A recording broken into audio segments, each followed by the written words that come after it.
Hey there. Tonight, you're about to discover something your history teachers never told you about. Close your eyes and imagine. It's 52 BCE.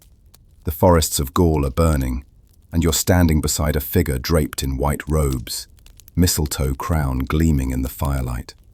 You've probably heard of druids as mystic priests, but tonight, you'll learn what they actually did when Celtic warriors charged into battle. Not the Hollywood version, the real documented truth that archaeologists have pieced together from ancient texts and burial sites. Before we begin this journey through one of history's most misunderstood roles, let me know in the comments where you're listening from and what time it is. Are you tucked in bed? Perfect. So, dim the lights, adjust your pillow, and let your breathing slow. Tonight, you'll follow Brenos, a young druid apprentice who lived through the most brutal period of Celtic resistance against Rome. His story isn't fantasy. It's reconstructed from accounts by Julius Caesar, Tacitus, and Pliny, combined with archaeological evidence from Latin burial sites. As your eyes grow heavy, you'll discover how druids didn't just pray. They were battlefield surgeons, psychological warfare specialists, legal advisors, and sometimes, when desperate times called, they picked up swords themselves. This is their untold story, whispered to you across 20 centuries. You find yourself in the sacred grove of Carnutes, central Gaul, where morning mist clings to ancient oaks older than memory itself.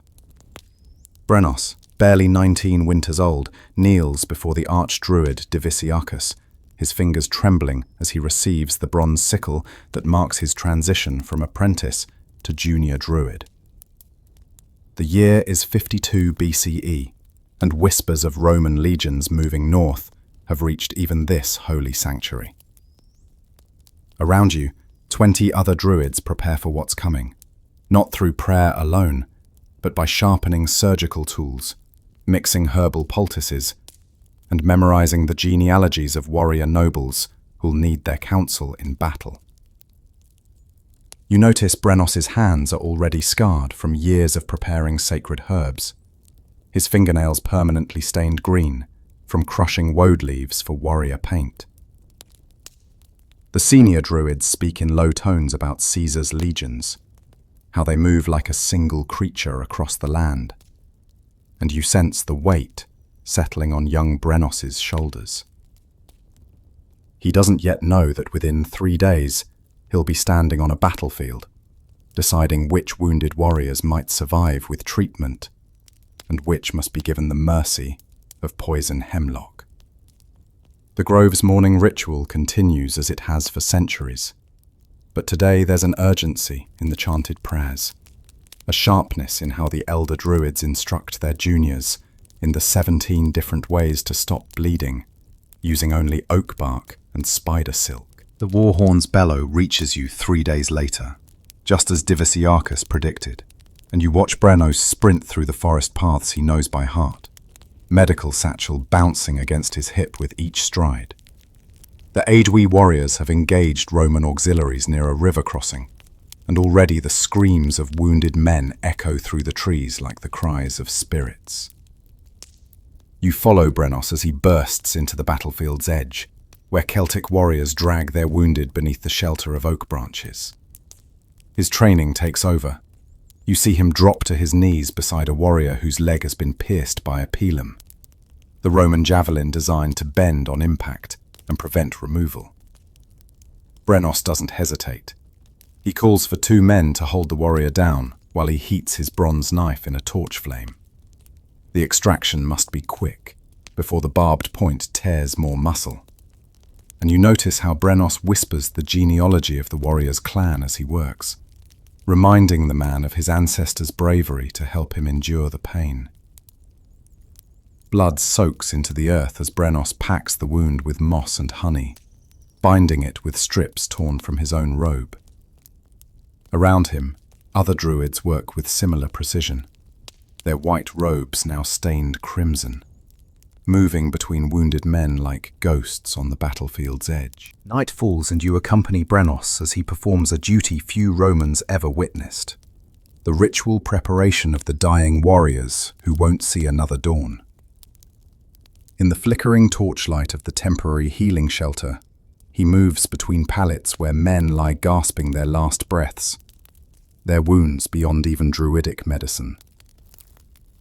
You watch him kneel beside each warrior, placing a small piece of mistletoe under their tongue, the sacred plant that will guide their spirit through the otherworld's paths. He speaks their names and deeds into their ears, ensuring the spirits will remember who they were when they crossed the dark river. One warrior, barely older than Brenos himself, grips the young druid's hand with fading strength, fear bright in his eyes. Brenos doesn't offer false hope. Instead, he tells the warrior about the feast halls of the ancestors, where brave men drink forever from horns that never empty. You notice how Brenos's voice never wavers, though tears track through the dirt and blood on his face. When the warrior's breathing finally stops, Brenos closes the man's eyes and marks his forehead with woad, the blue dye that will identify him to the ancestor spirits. 7 more times before dawn, Brenos performs this ritual, and you realize this is what druids truly did in war. They stood at the threshold between life and death, guiding souls across with ancient words and sacred plants. Dawn brings unexpected responsibility as you follow Brenos to the War Council, where clan chiefs gather around a map scratched into dirt, marked with stones representing Roman positions. The senior druids have sent him because he knows the sacred sites the Romans might desecrate, knowledge passed down through 20 years of memorization. You watch Brenos point to a hill crowned with 3 ancient stones, explaining how the Romans don't understand that destroying such monuments breaks the spirits of Celtic warriors more than losing battles. The war chief Ambiorix listens intently as Brenos describes the network of sacred springs and groves, which ones can be abandoned and which must be defended at all costs. You realize druids weren't just spiritual advisors, but strategic intelligence officers, their knowledge of local geography and tribal psychology making them invaluable in planning resistance. Brenos suggests poisoning a spring the Romans will likely use, knowing the herbs that will cause confusion and weakness without immediate death, buying time for the tribes to regroup. The chiefs exchange glances. Such tactics go against warrior honor, but these are desperate times. You see Brenos touch the oak pendant at his throat, a reminder that sometimes survival requires embracing the shadow aspects of druidic knowledge. The council agrees, and Brenos is tasked with preparing the necessary herbs, a decision that will haunt him in the quiet hours before dawn for years to come. You accompany Brenos deep into the forest, where the most potent herbs grow in shadows untouched by direct sunlight, watching him harvest with careful precision as his master taught him. Each plant must be cut at the right moon phase, spoken to with the proper words, and compensated with an offering of mead poured onto its roots. The hemlock grows near the dark pool where no birds sing, its innocent white flowers hiding deadly potential. Brenos's hands shake slightly as he cuts the stems. He's preparing death, not healing, and you feel the weight of this contradiction in everything he was trained to believe. He mixes the hemlock with other herbs that will mask its bitter taste, adding valerian to ensure the Romans who drink from the poisoned spring will feel drowsy before the paralysis begins. You notice he includes just enough meadowsweet to prevent immediate vomiting, ensuring the poison has time to work. As he prepares 3 leather pouches of the mixture, he whispers prayers of forgiveness to Brigantia, goddess of healing waters, for what he must do to one of her sacred springs. The irony isn't lost on you. Druids were meant to purify water for their people, not corrupt it against enemies. Yet war has forced even the holy men to adapt their sacred knowledge into weapons. By nightfall, the pouches are ready, and Brenos knows that by tomorrow, he'll have crossed a line that can never be uncrossed. The moonless night provides perfect cover as you follow Brenos and two trusted warriors to the spring the Romans will reach by tomorrow's march, their scouts having already marked it as a water source. You watch Brenos wade into the sacred pool, the cold water rising to his waist as he approaches the spot where the spring bubbles up from underground. His lips move in constant prayer, not to his gods for protection, but apologies to the water spirits he's about to betray. The poison dissolves into the flow, invisible and undetectable, spreading through the pool like an invisible serpent. Brenos places 3 crow feathers at the spring's edge, a warning his own people will recognize to avoid this water. The warriors with him shift nervously. They'd rather face Romans with swords than resort to such methods. But they've seen too many friends die to maintain such honor. As you return through the forest, Brenos stops at another spring, this one unmarked by Romans, and performs a purification ritual on himself, scrubbing his hands raw with sand and sage. You understand that he's trying to wash away more than just the poison's residue. He's attempting to cleanse the act itself from his spirit. By dawn, when the first Roman scouts drink deeply from the tainted spring, Brenos is miles away, tending wounded warriors. But you see him flinch each time a crow calls, knowing what those black birds will soon feast upon. 3 days pass before you witness the consequences of Brenos's action, as Celtic scouts report finding 17 Roman soldiers dead near the poisoned spring, their bodies contorted in the distinctive arch that hemlock poisoning causes. Brenos receives this news while treating a young warrior's infected wound, and you see his hands pause momentarily in their work, the only sign of his internal turmoil. The Celtic chiefs praise the tactical success. The Roman advance has been delayed, their soldiers now fearful of local water sources. But Brenos knows what the chiefs don't, that among the dead Romans were 2 young water carriers, barely men, who would have drunk first to test the water's safety for their officers. That night, you follow him to a private grove where he performs a ritual of atonement, cutting his palm and letting blood drop onto oak roots, offering his own life force to balance what he's taken. He speaks the names of the 17 dead Romans into the night air, acknowledging them as warriors, even if they were enemies, ensuring their spirits won't wander, lost and angry. You realize this is another aspect of Druidic duty in war that goes unrecorded, the spiritual burden of carrying enemy dead in memory, of maintaining the balance between necessary evil and unnecessary cruelty. The other Druids understand. They've all made similar choices, similar offerings, similar peace with becoming something darker than their original calling intended. The battle horn sounds before dawn, and you rush with Brenos toward a full engagement between Celtic warriors and Roman legionaries, the largest conflict he's witnessed since becoming a druid. But today brings a different duty. He must perform the pre-battle rituals that will either inspire his people to victory or prepare them for honorable death. You watch him climb onto a wooden platform where warriors can see his white robes, a beacon of spiritual authority among the bronze and iron of weapons. He raises the sacred horn of Cernunnos, its brass surface carved with spirals that catch the rising sun, and begins the battle chant that has been sung for 500 years. His voice carries across the assembled warriors, speaking of their ancestors watching from the other world, of the glory awaiting brave men, of the shame that follows cowards through eternity. Between verses, He throws mistletoe into a bronze brazier, the sacred smoke carrying their courage to the gods. You notice how Roman soldiers across the field pause to watch this display, unnerved by the religious fervor it invokes in Celtic warriors. Some Romans make signs against evil. They've heard stories of druid magic.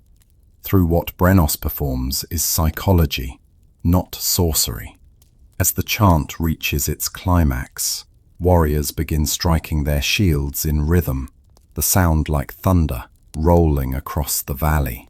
When Brenos finally lowers the horn, the Celtic charge that follows seems to shake the earth itself, men running toward death with joy rather than fear. The battle rages for hours, and you find Brenos in the thick of wounded men being dragged back from the front lines. His healing skills push to their absolute limit as broken bodies pile around him faster than he can treat them.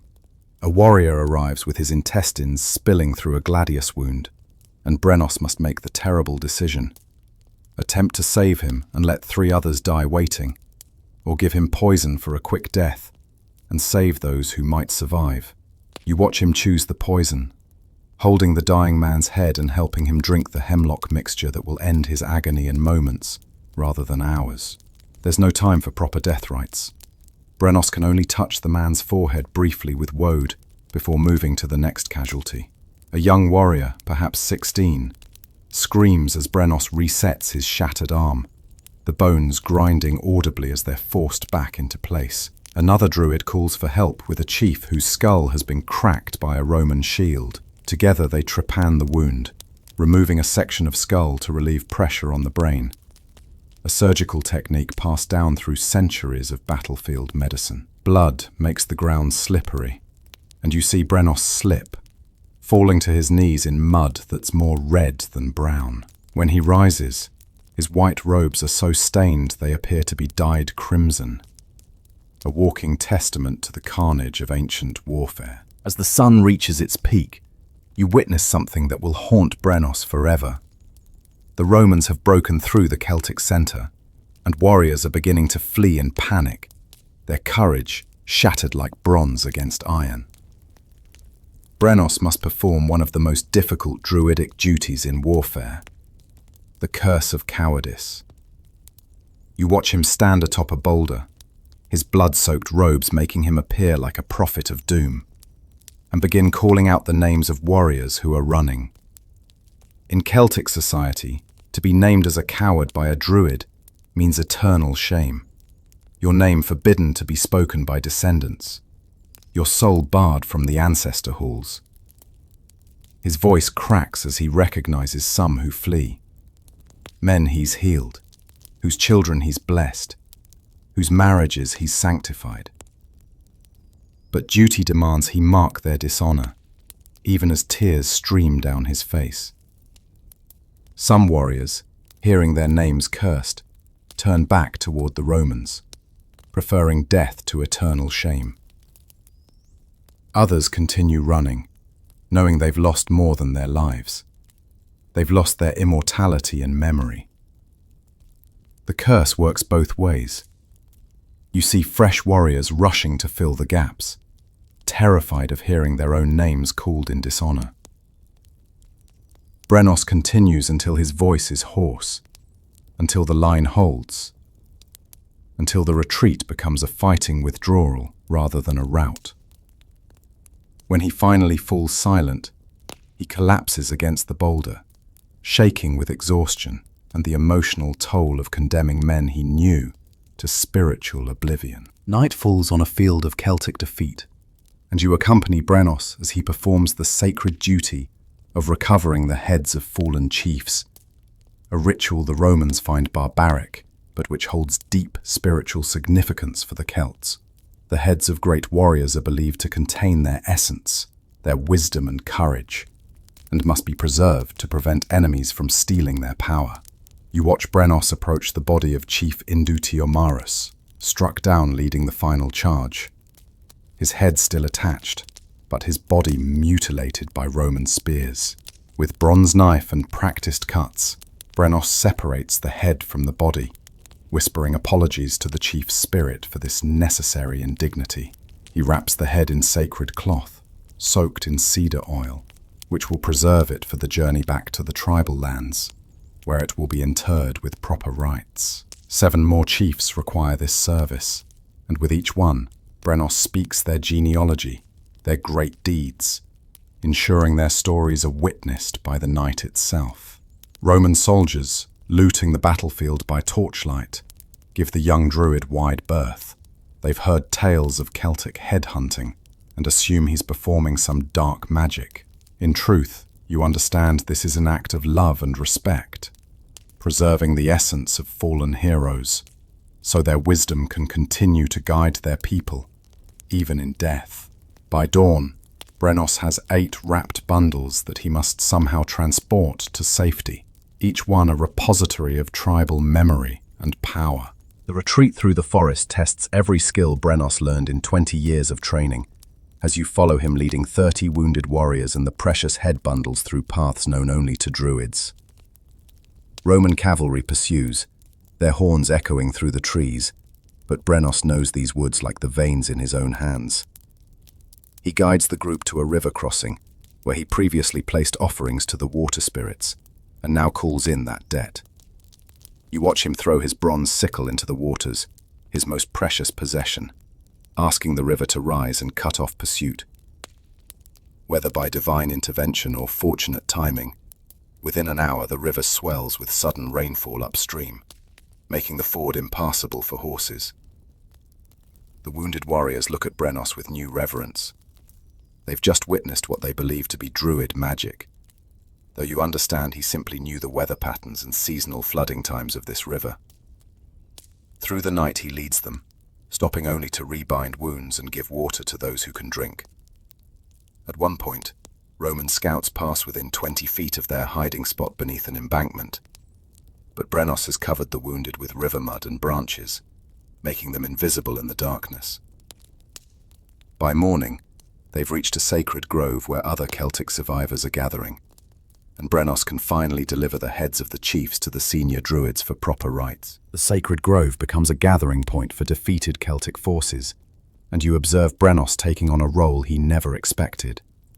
Judge and lawgiver for disputes arising from the battle's aftermath. Warriors accuse each other of cowardice, of failing to support their brothers, of looting from their own dead, without the chief Indutia Maris, whose head now rests in sacred wrapping.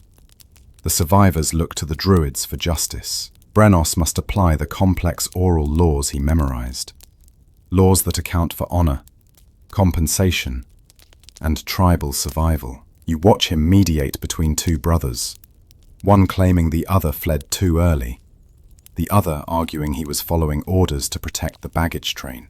Brenos asks for witnesses, weighs testimony, considers the genealogies of both men and their past service. His judgment splits the difference.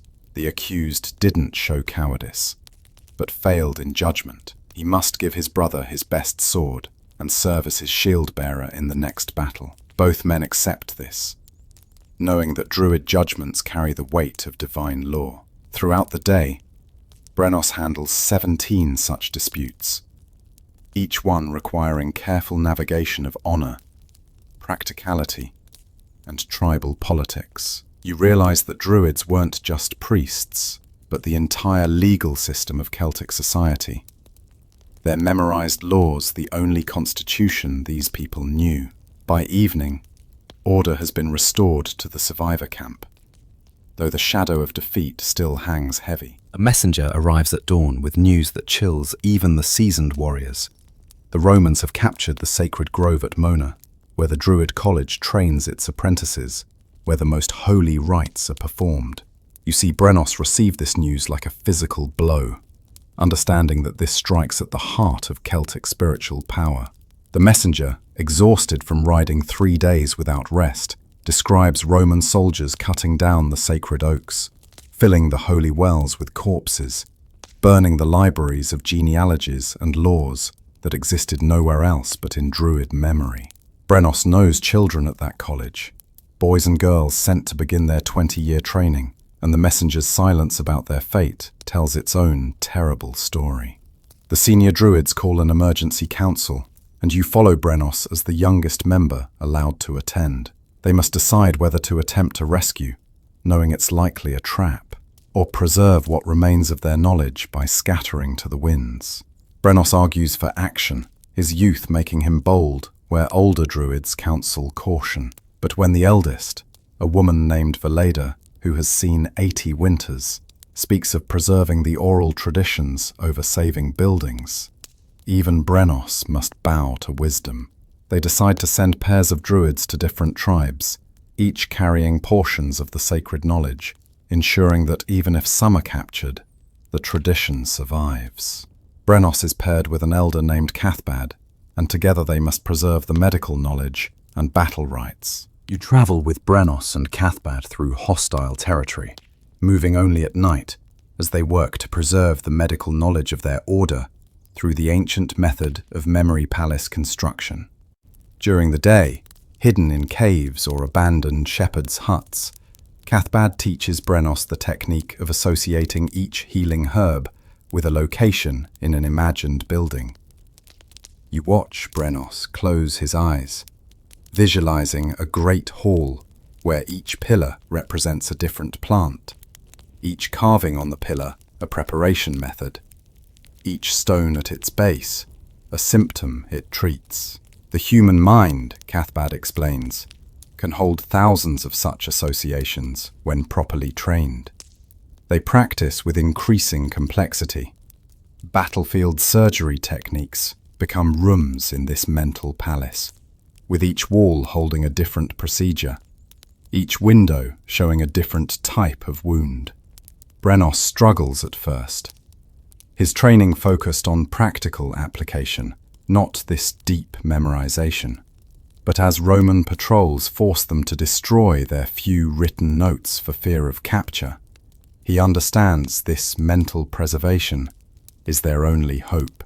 By the 7th night, he can recite 247 different medical preparations without error, each one locked in his mind's architecture.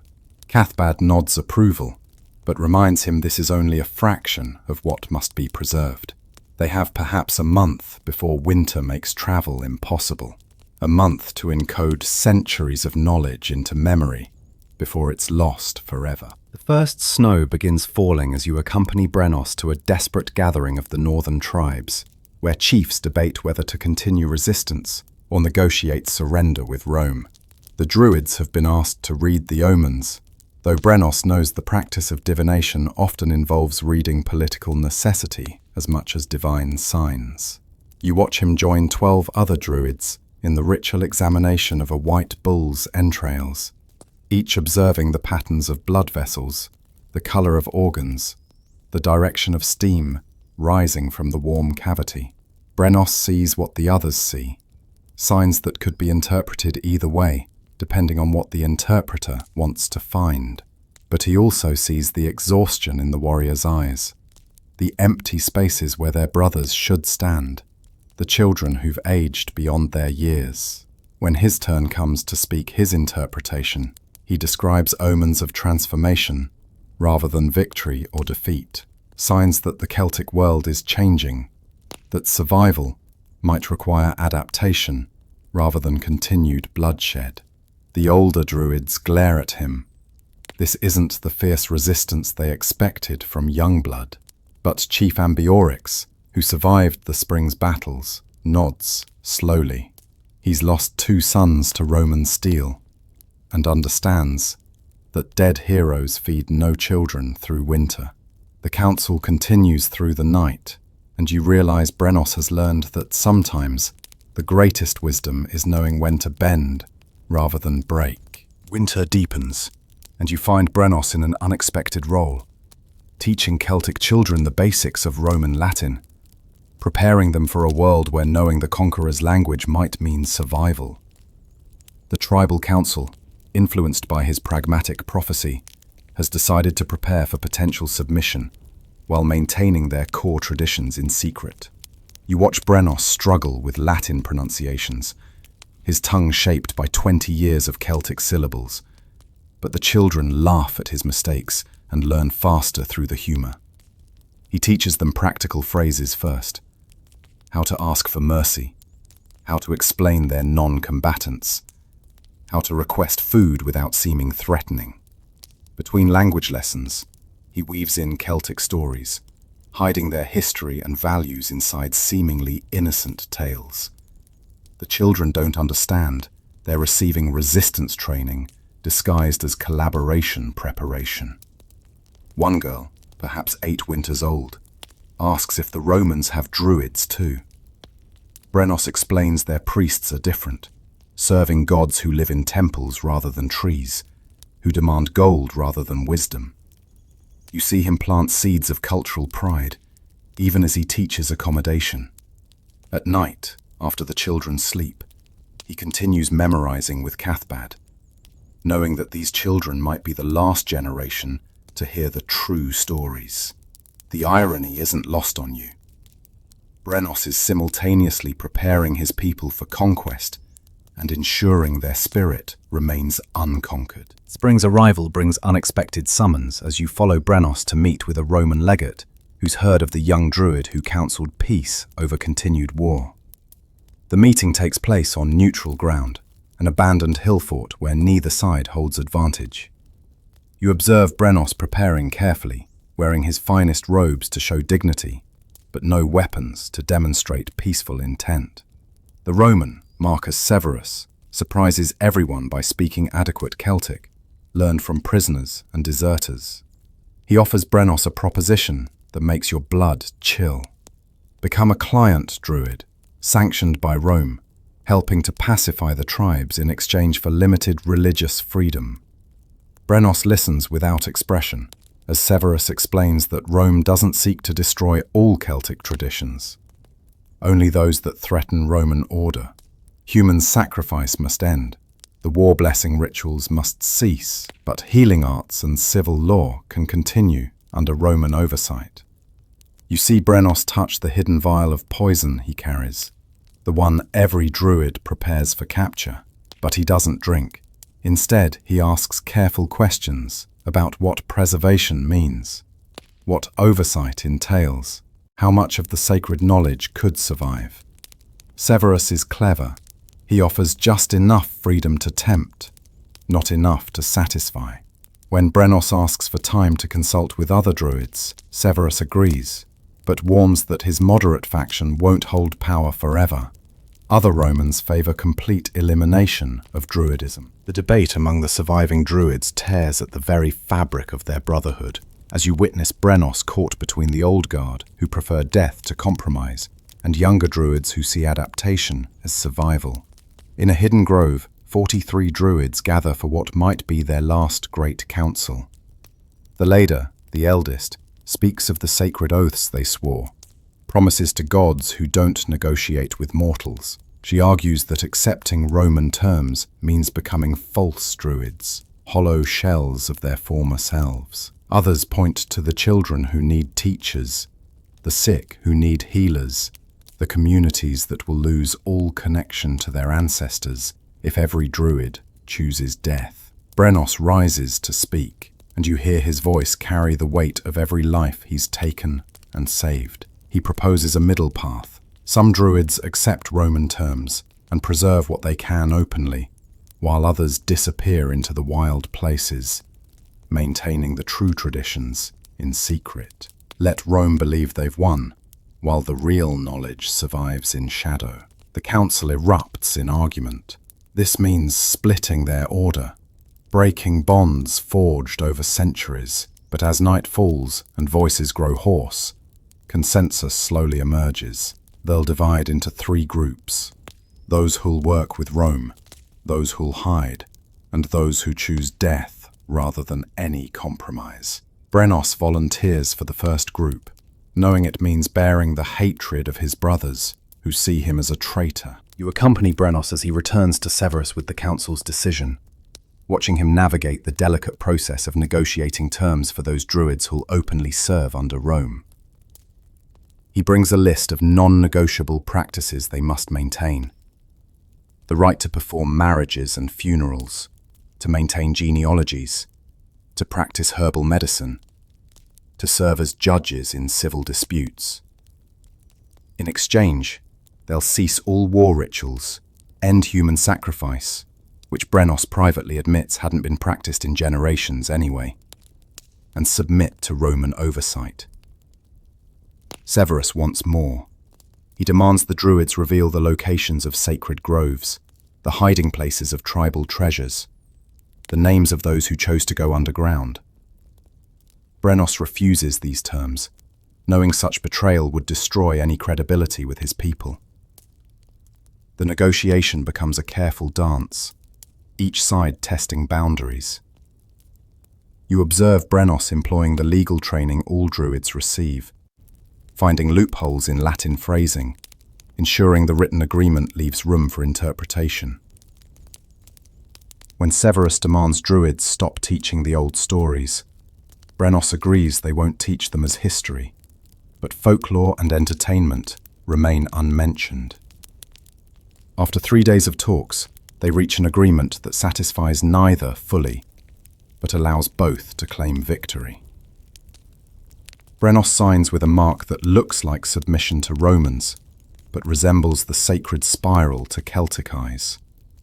A small rebellion that sets the tone for centuries of subtle resistance. The first test of the new arrangement comes sooner than expected, as you follow Brenos to mediate a dispute between Celtic farmers and Roman colonists over water rights to a stream. Under the old laws, the Celts have ancient claims, but Roman law recognizes only written documentation.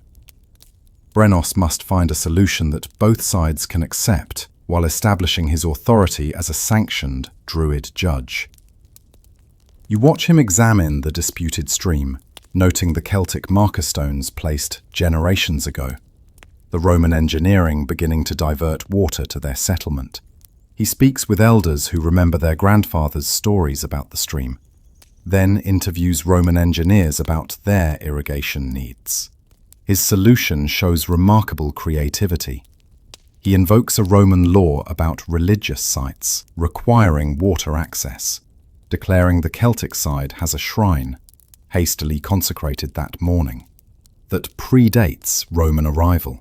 The Romans can't dispute religious claims without causing larger problems, while the Celts get their water through spiritual rather than legal precedent. Both sides grumble but accept the judgment, and you realize Brenos has found his method. Using Roman laws to protect Celtic interests, wrapping tradition in forms the conquerors recognize. Word spreads of the young Druid who can navigate both worlds, and soon people travel days to seek his judgments. Each case teaches him more about wielding soft power, about preserving through transformation, rather than rigid resistance. Summer brings an outbreak of marsh fever in the Roman garrison, and you observe Brenos facing a moral crisis when Severus requests his healing knowledge to save Roman soldiers. These are men who killed his brothers in battle, who destroyed sacred sites, yet they're also young men far from home, dying of disease rather than in combat. You watch Brenos prepare the willow bark and meadowsweet that will reduce their fevers, the same medicine he gave Celtic warriors. Some of his own people call him traitor for this, but he responds that healing transcends politics, that Brigantia, goddess of healing, doesn't ask about the nationality of the sick. In the Roman sick house, he works alongside Roman physicians, sharing knowledge that Celtic druids guarded for centuries. He teaches them about willow bark's fever-breaking properties, though he doesn't mention the prayers and moon phase gathering that makes it most potent. You notice he marks each medicine with tiny Celtic symbols, invisible to Roman eyes, but ensuring the goddess knows these gifts come from her servants. 23 Roman soldiers recover, and Severus publicly praises the druid healing arts, not knowing that Brenos could have saved more if he'd shared the full knowledge. This selective sharing becomes another form of resistance, giving enough to seem cooperative while keeping the deepest mysteries hidden. The Roman physicians think they've learned Celtic medicine, but they've only scratched the surface. Autumn equinox approaches, and you witness Brennos attempting to celebrate the sacred festival of Alban Elfed under Roman observation, transforming banned rituals into acceptable ceremonies. The Romans have forbidden large gatherings and blood sacrifice, but they haven't prohibited harvest celebrations or agricultural blessings. You watch Brennos cleverly rebrand the equinox rites as a harvest festival, inviting Roman officials to observe what appears to be simple farming tradition. Instead of sacrificing a bull to ensure winter survival, he blesses bread and mead, the bull's blood replaced with red wine that Romans appreciate. The sacred oak grove gathering becomes a market day, where people happen to congregate near ancient trees. You see him teach young Celts the real meanings, through songs that sound like entertainment to Roman ears, but carry coded spiritual instruction. When traditionally they would have lit sacred fires to guide spirits, he organizes a bonfire to burn agricultural waste. Though every Celt knows the specific woods chosen creates smoke that opens doors between worlds. The Roman observer, drunk on Celtic mead, reports nothing subversive, even commends the Druids for maintaining civil order during festivities. That night, in whispered gatherings after Romans retire, the real ceremonies continue in shortened, hidden forms. Children learn that resistance doesn't always mean swords and shields. Sometimes it means keeping a smile while your sacred heart remains unconquered. Winter's grip tightens as you follow Brennos to a secret meeting with Druids who chose the shadow path, living as outlaws in the deep forest rather than accepting Roman terms. They meet in a cave system known only to initiates, where ancient paintings from before memory decorate the walls. You feel the tension as Brennos enters. To them, he's the collaborator, the one who bent knee to Rome. But he brings crucial intelligence, Roman patrol patterns, which sacred sites are watched and which are forgotten, how to move unseen through occupied territory. The Shadow Druids share their own knowledge, which herbs grow in hidden valleys untouched by Roman feet, where the last free tribes shelter, how to conduct the deep rituals without detection. You watch them exchange medical techniques discovered in their separate paths, the Shadow Druids learning about Roman military movements that threaten their refuges, Brennos learning preservation methods for sacred texts written in Ogham script. Despite the initial hostility, by dawn they've established a network. Brennos and other client Druids will be the public face, maintaining what they can openly, while passing information and resources to their shadow brothers. Messages will be hidden in legal documents, supplies smuggled as trade goods, children secretly sent to forest schools when Romans believed they're learning trades. The collaboration between visible and hidden Druids becomes the foundation for centuries of cultural survival. Spring brings devastating news as you witness Brennos learning that Cathbad, his teacher in the memory arts, has been captured and executed by Romans who discovered his underground teaching. The old Druid died under interrogation, rather than reveal the locations of hidden groves or names of shadow Druids. You see Brennos receive this news while performing a Roman-approved wedding ceremony, forcing him to maintain composure as his heart breaks. That night, alone in his sanctioned residence, he performs the private mourning ritual, cutting his hair and mixing it with oak ash, sending smoke signals that other Druids will recognize as grief-marking. He inherits Cathbad's burden, 2,000 medical preparations, 800 legal precedents, 300 genealogies, all existing now only in Brennos's memory palace. You understand the weight of being a living library, knowing that if he dies, centuries of knowledge die with him. He begins selecting apprentices from among the Roman-approved Celtic youth, teaching them memory techniques disguised as legal training. To Romans, they're learning to be clerks and scribes. In truth, they're becoming repositories of forbidden knowledge. Each student receives a portion of the whole, ensuring that even if Romans discover and eliminate one, the others preserve fragments. The distributed preservation strategy that Brenos develops becomes the model for maintaining cultural knowledge under occupation. Never keeping all eggs in one basket. Always maintaining plausible deniability. Midsummer finds you accompanying Brenos to an unexpected duty as Romans request his help investigating what they believe are bandits, but what he recognizes as ritual killings performed by extremist shadow druids. 3 Roman tax collectors have been found dead, their bodies arranged in patterns that speak of ancient sacrifice rituals Brenos thought abandoned generations ago. You see his horror at discovering some shadow druids have turned to dark practices, believing extreme measures might drive out Romans through fear. He must investigate without revealing his understanding of the ritual significance, pretending to slowly decipher what he instantly recognizes. The investigation becomes a delicate balance.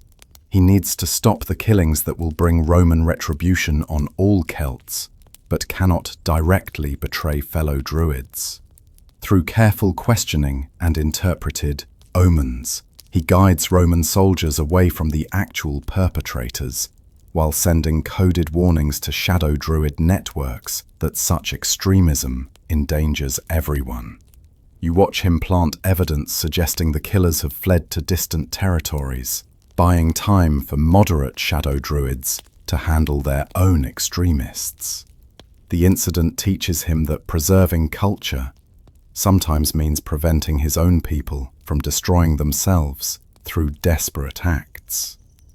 When Romans eventually declare the case closed, Brenos knows the real resolution happened in forest shadows, where moderate Druids forcibly stopped their radical brothers from bringing doom upon all. The harvest season brings an unusual request. As you observe Brenos, asked to bless a marriage between a Celtic woman and a Roman soldier, a union that would have been unthinkable just years ago. The woman's family seeks his blessing to legitimize what many Celts see as betrayal, while the Roman seeks Druid approval to ease his bride's transition. You watch Brenos navigate the ceremony, creating new rituals that honor both traditions while offending neither. He performs the Celtic hand-fasting with Roman wine instead of mead, speaks blessings in both languages, creates a ceremony that becomes a template for cultural fusion. Privately, he ensures the woman knows the secret names to give her children, the hidden prayers to whisper, the ways to maintain Celtic identity within a Roman household. To the Roman, he explains Celtic marriage customs as quaint traditions. To the bride, he encodes resistance in wedding gifts. You see him place a seemingly decorative bronze mirror among her dowry, not mentioning its surface bears microscopic Ogham script, preserving her genealogy. The wedding feast becomes a masterclass in cultural diplomacy, Brenos telling stories that Romans hear as entertainment, while Celts understand as instruction. This marriage is the first of many he'll perform, each one a small surrender that enables larger preservation, each mixed child a bridge between worlds, who might carry forward what pure separation would lose. Winter solstice approaches, and you witness Brenos facing his greatest challenge yet, as Romans announce plans to build a temple to Jupiter on the site of an ancient Celtic sacred spring. The spring has been used for healing rituals for 500 years, its waters considered sacred to Sirona, goddess of healing. Direct opposition would result in harsh crackdowns, but allowing the desecration would break something fundamental in Celtic spirits. You watch Brenos devise a clever solution, suggesting to Romans that the spring's healing properties could be dedicated to Minerva, whom Romans associate with healing. He argues that maintaining the spring's reputation would bring Roman pilgrims and trade, making it economically valuable.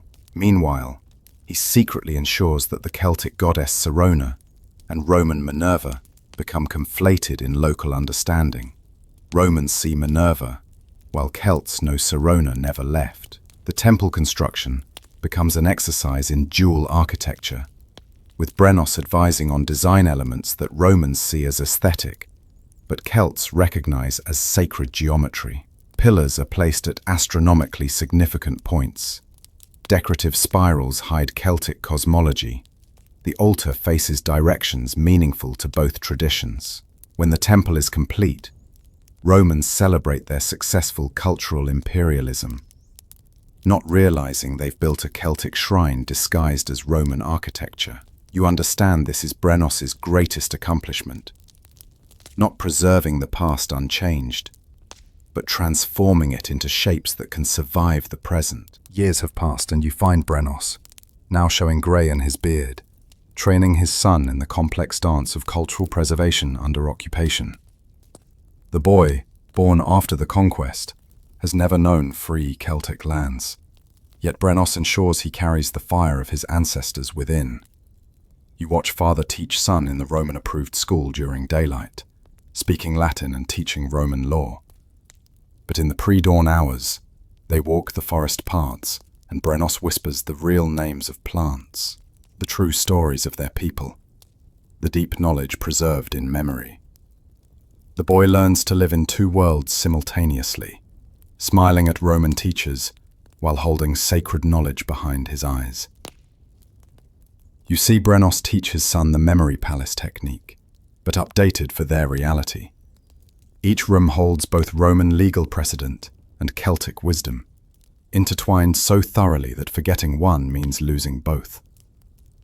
When Roman inspectors visit the school, the boy recites Virgil perfectly, not revealing he's encoded Celtic genealogies in the rhythm of Latin verse.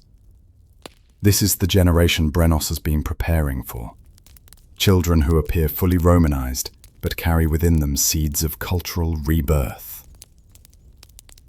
You understand that Brenos's greatest victory isn't in what he preserved unchanged, but in what he taught to evolve and survive, ensuring that when Rome eventually falls, Celtic wisdom will emerge from its hiding places, transformed but unbroken.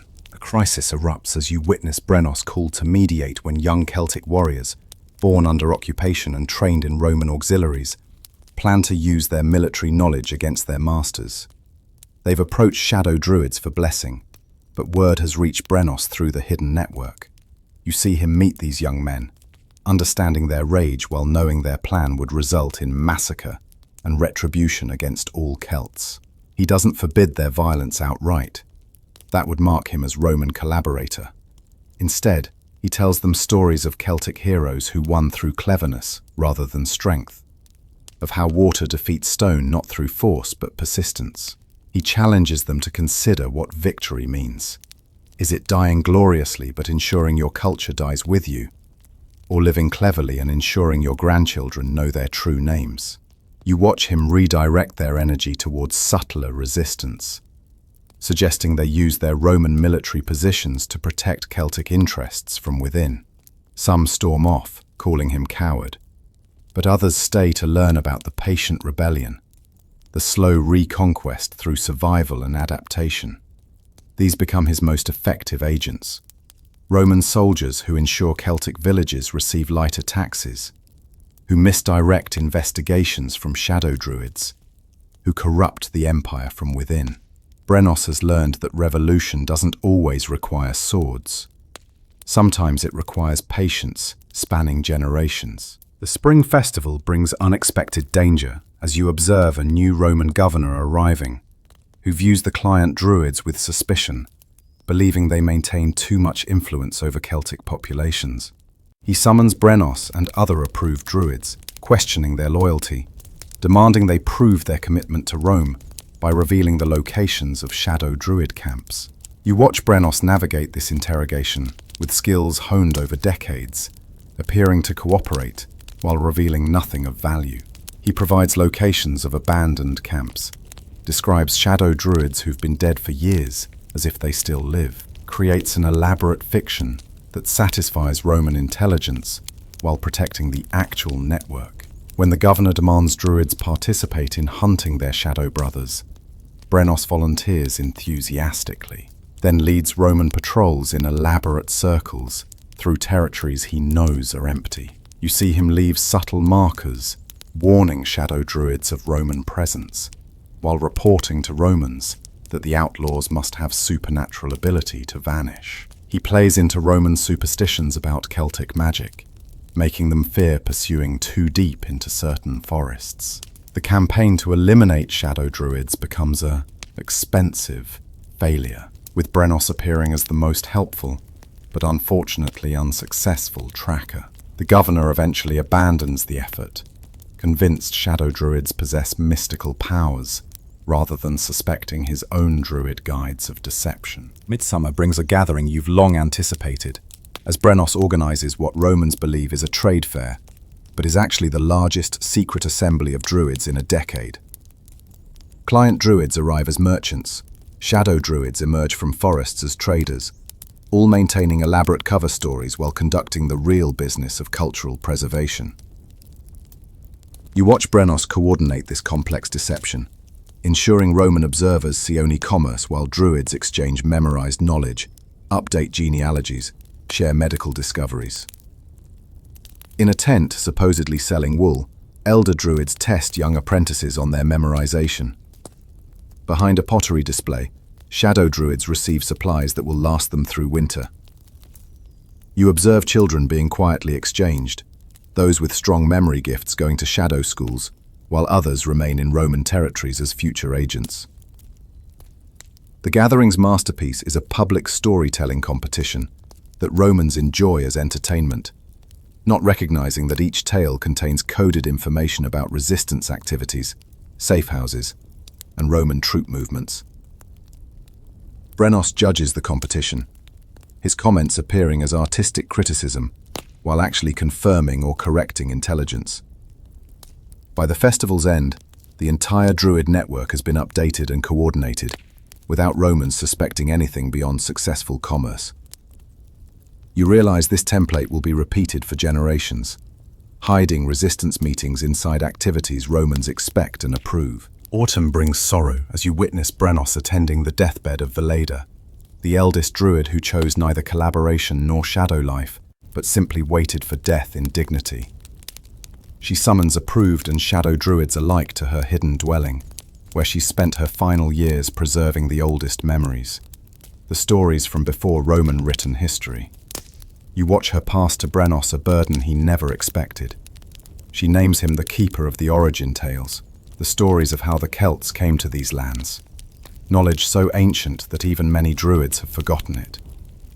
With her dying breath, she reconciles the split between client and shadow druids, declaring that both paths serve the same purpose: survival of the sacred knowledge. She asks Brenos to promise that when Rome falls, and she insists all empires fall, the knowledge will emerge whole from its hiding places. You see Brenos accept this responsibility, understanding he's no longer just preserving medical and legal knowledge, but the very soul of his people. After Veleda dies, Brenos performs the full traditional funeral rites for the first time in years, with Romans too far away to interfere. Shadow and client druids stand together, momentarily united in grief and purpose. The ceremony becomes a reminder of what they're fighting to preserve. Not just information, but identity. Not just customs, but connection to something eternal. Winter tests everyone as you observe Brenos dealing with famine that strikes Celtic and Roman settlements alike, forcing cooperation between communities that usually maintain wary distance. Roman supplies run low, and their physicians lack knowledge of which wild plants can supplement failed harvests. You watch Brenos organize Celtic foragers to gather emergency foods, teaching Romans about acorn processing, root preservation, bark bread that can sustain life when grain fails. He shares knowledge that could have been weapon, letting Romans starve would weaken occupation, but chooses preservation of life over tactical advantage. You see him coordinate with shadow druids to access hidden seed stores, distributing them to both Celtic and Roman families, earning grudging respect from Roman commanders who expected Celtic schadenfreude at Roman suffering. The shared hardship creates unexpected bonds. Roman soldiers help Celtic families repair storm-damaged homes. Celtic healers tend Roman children weakened by hunger. Brenos seizes this opportunity to demonstrate that Celts aren't conquered primitives, but people with deep knowledge, essential for survival in these lands.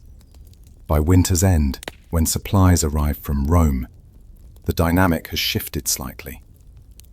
Romans have learned they need Celtic wisdom to truly inhabit these territories. This interdependence becomes another tool in Brenos's patient strategy of making Celtic culture indispensable rather than replaceable. Spring's return brings unexpected opportunity as you witness Brenos selected to accompany a Roman diplomatic mission to unconquered tribes beyond the frontier, his knowledge of Celtic customs and languages making him invaluable. The Romans want him to convince these free tribes to accept client status peacefully, avoiding costly military campaigns. But Brenos sees different possibilities in this journey. You watch him speak with free druids who've never bent to Rome, sharing with them the preservation strategies developed under occupation. He teaches them the memory palace technique, warns them about Roman tactics, provides intelligence about Roman weaknesses. While appearing to negotiate on Rome's behalf, he actually prepares these tribes for resistance, not through suicidal warfare, but through the patient preservation methods he's perfected. He establishes communication networks between free and occupied territories, creating supply lines for shadow druids, safe passages for Celtic refugees. When negotiations ultimately fail, as Brenos ensures they do through subtle sabotage, Romans blame tribal stubbornness rather than their translators' duplicity. The journey becomes a template for future diplomatic missions, where client druids serve as double agents, appearing to advance Roman interests while actually coordinating pan-Celtic resistance. You understand that Brenos has transformed from local survivor to architect of a resistance network spanning territories Rome doesn't even know are connected. Summer finds you accompanying Brenos as he faces judgment from his own son, now grown and seeing his father's accommodations with Roman power as excessive compromise. The young man has spent time with shadow druids who filled his head with stories of glorious resistance, making him ashamed of his father's collaboration. You watch this painful confrontation where son accuses father of cowardice, of choosing comfortable slavery over dangerous freedom. Brenos doesn't defend himself immediately. Instead, he takes his son to see the thriving Celtic communities that exist because of his careful negotiations, the children learning their heritage because he created safe spaces within Roman law. He shows his son the hidden schools, the preserved sacred sites disguised as Roman temples, the vast network of cultural preservation, invisible to casual observation. You see understanding slowly dawn in the young man's eyes as he realizes the elaborate deception his father has orchestrated for decades. The son begins to understand that his father bears the hatred of purists and suspicion of Romans alike, walking a razor's edge that has preserved more than any sword could have protected. By evening, the son asks to learn the full extent of the network, ready to inherit not just knowledge, but the burden of maintaining this complex double life. This reconciliation becomes Brenos's validation. Even his own blood initially mistook strategic patience for weakness. Summer finds you accompanying Brenos as he faces judgment from his own son, now grown and seeing his father's accommodations with Roman power as excessive compromise. The young man has spent time with shadow druids who filled his head with stories of glorious resistance, making him ashamed of his father's collaboration. You watch this painful confrontation, where son accuses father of cowardice, of choosing comfortable slavery over dangerous freedom. Brenos doesn't defend himself immediately. Instead, he takes his son to see the thriving Celtic communities that exist because of his careful negotiations, the children learning their heritage because he created safe spaces within Roman law. He shows his son the hidden schools, the preserved sacred sites disguised as Roman temples, the vast network of cultural preservation, invisible to casual observation. You see understanding slowly dawn in the young man's eyes as he realizes the elaborate deception his father has orchestrated for decades. The son begins to understand that his father bears the hatred of purists and suspicion of Romans alike, walking a razor's edge that has preserved more than any sword could have protected. By evening, the son asks to learn the full extent of the network, ready to inherit not just knowledge, but the burden of maintaining this complex double life. This reconciliation becomes Brenos's validation. Even his own blood initially mistook strategic patience for weakness. Winter solstice marks a profound transition as you witness Brenos, now elderly, preparing to pass his complete knowledge to a council of successors rather than a single apprentice. He's learned that concentrating so much cultural memory in one person creates dangerous vulnerability. You watch him divide his vast mental library among 7 students, each receiving different aspects. One inherits medical knowledge, another legal traditions, a third the genealogies, and so forth. But he ensures each knows enough about the other's portions to serve as backup if tragedy strikes. The passing of knowledge takes the full 13 days of solstice observance, conducted in a Roman temple that the students have secretly consecrated to Celtic gods. You observe the intricate process as Brenos guides each student through memory palace construction, testing their recall, correcting errors that could corrupt information across generations. Between sessions, he shares the harder wisdom: how to maintain sanity while living dual lives, how to choose when to resist and when to yield, how to measure success in centuries rather than seasons. On the final night, he performs a ritual not done since before the conquest, the formal investment of full druid status, with each student receiving a bronze sickle hidden within a Roman stylus case. These 7 become the seeds of cultural resurrection, each carrying part of a whole that will reunite when Rome's power wanes. Spring arrives with news that shakes the foundation of everything, as you observe Brenos receiving word that Rome itself faces barbarian threats, its legions withdrawing from frontier territories to defend the heartland. The empire that seemed eternal shows signs of mortality, and you watch Brenos balance carefully between preparing for Roman withdrawal and maintaining cover in case this is temporary.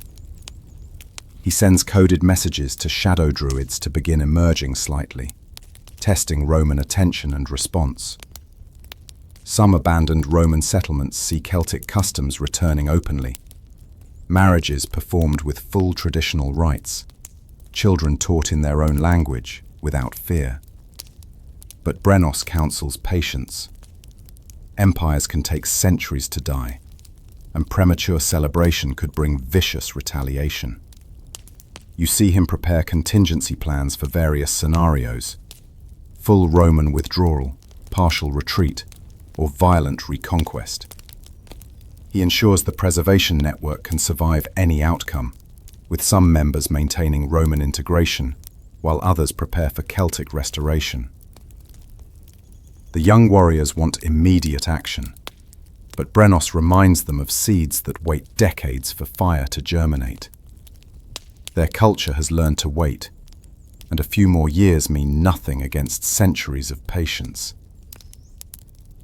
This period becomes the most delicate of his life, balancing between hope and caution, between opportunity and trap. Midsummer brings the crisis everyone feared, as Roman forces suddenly return in strength, having temporarily stabilized their heartland, determined to punish territories that showed premature independence. You witness Brenos mobilizing the entire network to protect those who revealed themselves too soon. Client druids claim these were unauthorized acts by criminals impersonating druids. Shadow druids help exposed Celts disappear into forests. The schools hide children who were caught learning forbidden songs. You watch Brenos himself stand before the Roman commander, his decades of apparent loyalty his only shield. arguing that harsh repression will undo all the patient civilization work. He offers to help identify and punish the rebels, then uses this authority to facilitate escapes and plant false evidence exonerating the innocent. The price is terrible. Some must be sacrificed to save the many. And Brenos must choose who faces Roman justice to protect the network. You see him select those already dying, volunteers who understand their final service, and with their consent, he delivers them to Romans as rebel leaders. These martyrs die maintaining the fiction, protecting thousands through their sacrifice. The crackdown eventually ends, with Romans convinced they've eliminated a small radical faction, rather than discovering the vast preservation network. Brenos ages years in weeks, the weight of choosing who dies, crushing his spirit, even as it saves his people. Autumn's chill matches the cold determination you observe in Brenos as he prepares his final great work. A comprehensive encoding of all preserved knowledge into a form that can survive even if the Druid order itself disappears. Working with his 7 primary students and trusted shadow Druids, he creates what appears to be a Roman commercial ledger, but is actually the complete cultural inheritance of the Celtic people. You watch them develop a complex cipher where grain quantities represent genealogies, trade routes encode sacred sites, merchant names preserve hero tales. The work requires incredible precision. One error could corrupt centuries of preserved memory. They create multiple copies, each hidden differently. One in a Roman archive, where it will be preserved but ignored. Another in a Christian monastery, where monks will copy it unknowingly. A third broken into fragments, scattered among various Celtic families. You see Brenos include a key to the cipher, itself encoded in a children's song that seems like nonsense, but provides the pattern to unlock everything. This project represents the evolution of his philosophy, accepting that the Druid order might end, while ensuring the knowledge transcends its guardians. By winter's arrival, the great work is complete. The cultural DNA of the Celtic people preserved in forms that will survive empires' rise and fall. Winter's depth brings Brenos to what he knows is his final winter. As you observe him making pilgrimage to the sacred grove where his journey began, now old and changed but still standing. The Romans never discovered this particular grove, hidden by misdirection and sacrifice. You watch him touch the same oak where he received his bronze sickle decades ago, now understanding that preservation sometimes requires transformation. So complete, the original form becomes unrecognizable. He performs one last ritual, teaching with his successors, showing them the deepest mystery, that Druidism was never about the rituals themselves, but about maintaining the connection between people and the sacred. However, that connection must adapt to survive. You see him reveal the final secret. He spent 40 years not just preserving the past, but creating something new. A Celtic consciousness that can survive without Druids, embedded in language, stories, customs, and unconscious practices that Romans never thought to forbid. The students understand they're not just inheritors, but transformers, charged with helping their culture evolve beyond its current form, while maintaining its essential spirit. As snow begins falling, Brenos performs his last official act as a Druid, releasing his successors from their oaths to him, making them swear only to preserve the sacred knowledge in whatever form ensures its survival. The spring equinox arrives, but Brenos knows he won't see another. As you observe him confined to bed, his body finally surrendering to 7 decades of life, 4 of them bearing impossible burdens. His students gather, expecting final words of wisdom, but instead he asks them to bring Celtic children, the next generation who will inherit a world he helped shape, but won't see completed. You watch him tell them stories, not the encoded teaching tales, but simple adventures of heroes and magic, the kind that make children laugh and dream. Between stories, he observes which children show the spark of deep memory, which ones instinctively understand the patterns within patterns. To these special few, he gives small gifts: a river stone, a crow feather, an acorn, each meaningless to Romanize, but carrying symbolic weight that will unconsciously guide these children toward their heritage.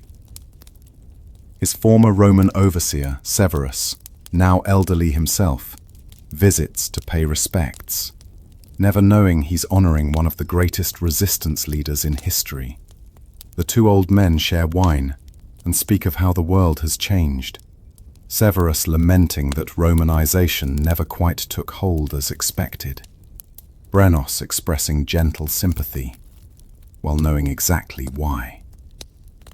As his breathing becomes labored, Brenos asks to be carried outside to see the sunset, to feel earth beneath him one last time. The funeral becomes an extraordinary event, as you witness both Romans and Celts gathering to honor Brenos, though each group mourns someone different.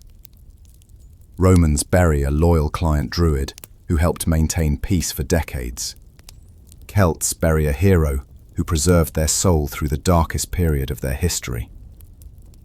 You observe his students performing Roman rites publicly, while shadow druids conduct the true ceremonies in secret, the dual funeral reflecting the dual life he led. The Roman governor speaks of Brenos's service to civilization, never knowing he's praising a man who subverted that civilization from within. Celtic mourners sing laments that sound like simple folk songs to Roman ears, but contain the encoded history of resistance, each verse of victory Romans never knew they lost. His body is buried in a Roman cemetery as law requires, but you watch his students secretly place grave goods that will guide his spirit to the Celtic otherworld. That night, in groves across the territory, fires are lit in patterns that haven't been seen since before conquest. Not in defiance, but in celebration of a life that ensured such fires could burn again. The 7 successors meet after the funeral, each carrying their portion of his knowledge, ready to continue the patient work of cultural preservation and restoration. They understand their teacher's final lesson, that sometimes the greatest victory is ensuring there's someone left to remember the war was fought. Years pass and you witness the fruits of Brenos's patient labor as Rome finally withdraws permanently from Celtic lands, its empire crumbling under pressures he couldn't have foreseen, but prepared for nonetheless. The encoded ledgers are decoded, the hidden schools emerge into daylight, the shadow druids reclaim their sacred groves. You observe Celtic culture resurging, not as it was before conquest, but transformed, stronger for having survived the crucible, carrying within it the lessons of resistance and adaptation. The memory palaces are opened and their knowledge transcribed, revealing not just the old wisdom, but new discoveries made during the occupation, medical techniques learned from Romans, architectural knowledge, legal concepts that strengthened rather than replaced Celtic law. Brenos's successors become the teachers of a renaissance, using the networks he established to rapidly spread recovered knowledge across Celtic lands. Children learn their true names and genealogies. Warriors train in both traditional and adapted combat styles. Druids perform ceremonies that incorporate the evolutionary changes of occupation years. The Roman temple to Minerva becomes a shrine to Sirona again, but bearing architectural beauty that wouldn't have existed without the cultural fusion. You understand that Brenos's true victory wasn't preserving Celtic culture unchanged, but ensuring it survived to change on its own terms. His name becomes legend, though the full truth of his double life remains known only to few. His greatest achievements invisible to history, but alive in every Celtic heart that beats free. In the end, the young apprentice who began by treating wounded warriors became the healer of an entire civilization, not through magic or warfare, but through the patient accumulation of small victories that, together, ensured his people's immortality. And now, as your eyes grow heavy with the weight of ages, you understand the truth about those ancient Celtic druids. They weren't the savage priests Roman propaganda described, nor the pure mystics of fantasy. They were survivors, adapters, the guardians who ensured that when empire's boot lifted, the crushed flower could bloom again. Tonight, as you drift towards sleep in your warm bed, far from the mud and blood of ancient battlefields, remember Brenos. Remember that preservation sometimes requires transformation, that resistance doesn't always carry swords, that the greatest victories are often invisible to history. Your breathing slows now, matching the rhythm of centuries rather than heartbeats. Somewhere in your dreams tonight, you might walk those forest paths, hear the whispered genealogies, feel the weight of knowledge that must survive. But these are gentle dreams, not nightmares. The Druids won, you see. Their culture survived Rome, evolved through conquest, emerged, transformed, but unbroken. Every Celtic story told today, every Irish blessing, every Scottish melody, carries within it the echo of those patient guardians who refused to let their world truly die. So sleep now, modern dreamer. Rest in the knowledge that cultures are harder to kill than empires imagine.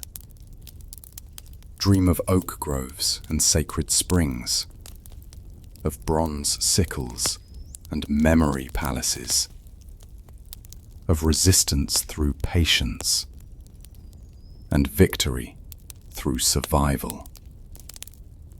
Tomorrow you'll wake to your own world, but tonight you've walked with druids.